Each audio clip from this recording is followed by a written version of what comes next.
Submaximal testing is considered safe for most populations. Older adults, 65 years of age and older, that are sedentary present contraindications that could be limiting when performing exercise testing.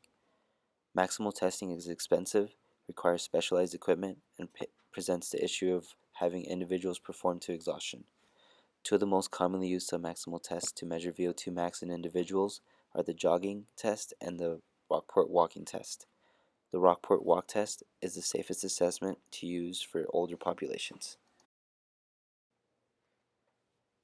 The jogging test is intended for men and women 18 to 29 years old.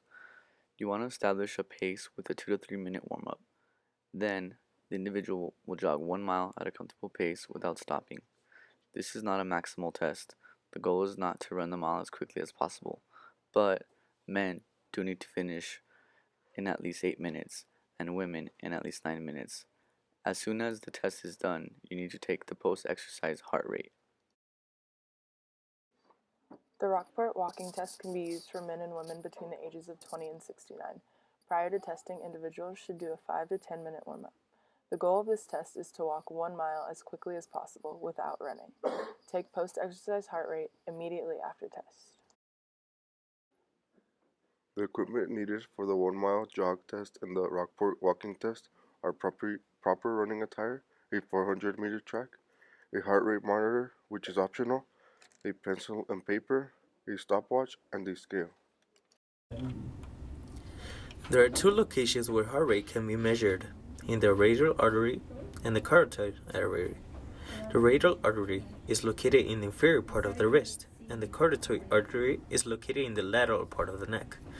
With 2 fingers, apply pressure in one of these locations until a beat is felt. Count as many beats you feel for 15 seconds and then multiply by 4 to get the total beats per minute. With this test, you should not exceed 180 beats per minute. In order to find out what your VO2 max is during the 1 mile walk, you will need the next equation. You're going to take the number 132.853 and then subtract 0.0769 times your body weight in pounds. Then you will subtract 0.3877 times your age. And then you're going to add 6.315 times your gender, 1 if you're male, 0 if you're female. Then you're going to subtract 3.2649 times the time you recorded.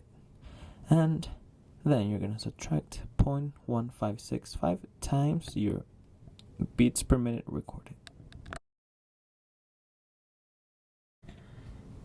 In this sample, we're going to use a 22-year-old male that weighs 200 pounds, had a beats per minute of 104, and recorded a time of 17 minutes and 9 seconds. But as you can see, we cannot use the 9 seconds, and we have to convert that into decimals. The way that we have to convert it is by dividing by 60. So in total, we're going to get 17.15 minutes. And by plugging in these numbers, you will get a total VO2 max of 42.9 or 43.